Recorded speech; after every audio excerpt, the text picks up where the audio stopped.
Breaking news చూస్తున్నాం. KPHB police station పరిధిలోని సర్దార్ పటేల్ నగర్లో వియోన్ ఇన్ఫ్రా అనే రియల్ ఎస్టేట్ సంస్థ భారీ మోసం బయటపడింది.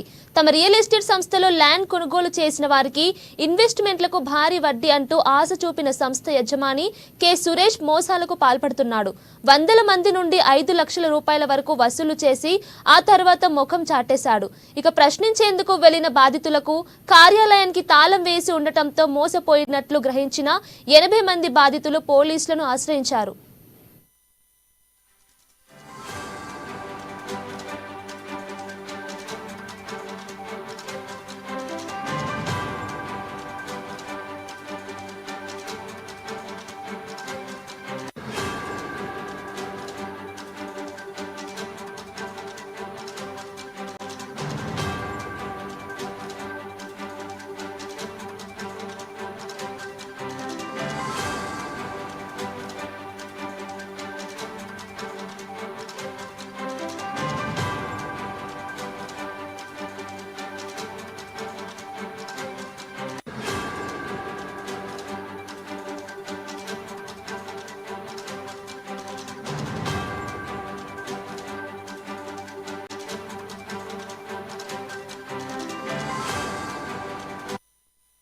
కేపీహెచ్బీ పోలీస్ స్టేషన్ పరిధిలోని సర్దార్ పటేల్ నగర్లో వియోన్ ఇన్ఫ్రా అనే రియల్ ఎస్టేట్ సంస్థ భారీ మోసం బయటపడింది.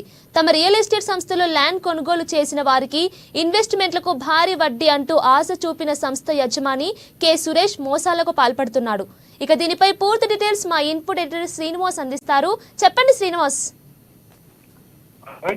ఏదైతే కేపీహెచ్బీలో ఉన్న వియోన్ ఇన్ఫ్రా ఒక ఫ్రాడ్ మరొకటి బయటపడింది. అయితే దీనికి సంబంధించి పోలీసులకు ఇప్పుడే కొద్దిసేపటి క్రితమే ఫిర్యాదు అందింది.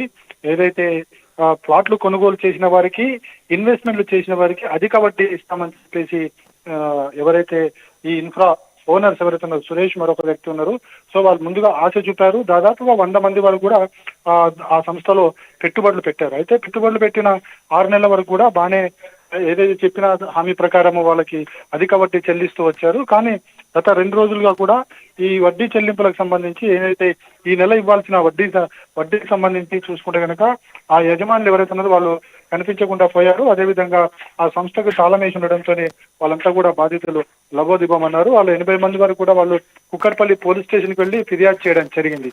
అయితే ఇప్పటివరకు ఫిర్యాదు స్వీకరించిన పోలీసులు వీటి మీద విచారణ చేస్తున్నారు. అయితే ఎవరైతే ఈ వియోన్ ఇన్ఫ్రా యాజమాన్యంగా భావిస్తున్న సురేష్ అయితే పోలీసుల దగ్గర ఉన్నారు. పోలీసులకు సంబంధించిన సమాచారం కూడా ఇస్తున్నారు. అయితే 25 నెలల్లో వాళ్ళు పెట్టిన పెట్టుబడికి డబుల్ ఇస్తామని చెప్పేసి చెప్పడం జరిగింది.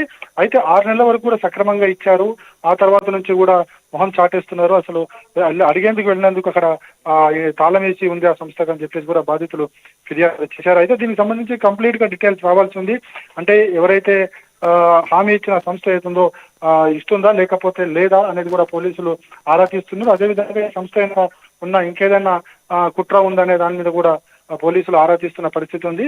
అయితే మొత్తానికైతే చిన్న చితక కుటుంబాలు ఎవరైతే ఉంటారో మధ్యతరగతి కుటుంబాలు ఉంటారో వాళ్ళంతా కూడా 5 లక్షల వరకు కూడా ఇన్వెస్ట్మెంట్ చేయడం జరిగింది. ఇన్వెస్ట్మెంట్ చేసిన ఇప్పుడు 6 నెలల వరకు కూడా బాగానే ఇంట్రెస్ట్ ఇచ్చారు. ఇప్పుడు ఇవ్వడం లేదనేది వాళ్ళ ఫిర్యాదు. అయితే మరి పోలీసులు దీనికి సంబంధించి విచారణ ఇప్పుడు చేపట్టారు. విచారణ ఏం తేలుతుందో చూద్దాం కీర్తన. అలాగే వందల మంది నుంచి 5 లక్షల వరకు కూడా వసూలు చేసినట్టు తెలుస్తుంది. దీనిపై డీటెయిల్స్ ఏంటి? ఇప్పటివరకు కూడా ఉన్న సమాచారం ప్రకారము 80 మంది కలిసి పోలీసులను ఫిర్యాదు చేయడం కానీ 100 మంది వరకు ఉంటారని చెప్పేసి కూడా బాధితులే చెప్తున్నారు. సో ఈ 100 మంది ఎవరు ఏంటి అసలు వాళ్ళు ఎంత ఇన్వెస్ట్ చేశారనేది కూడా తెలుసుకోవాల్సి ఉంటుంది. సో పూర్తి సమాచారం రావాలంటే మరికొంత సమయం పడుతుంది కీర్తన. Srinivas, thank you.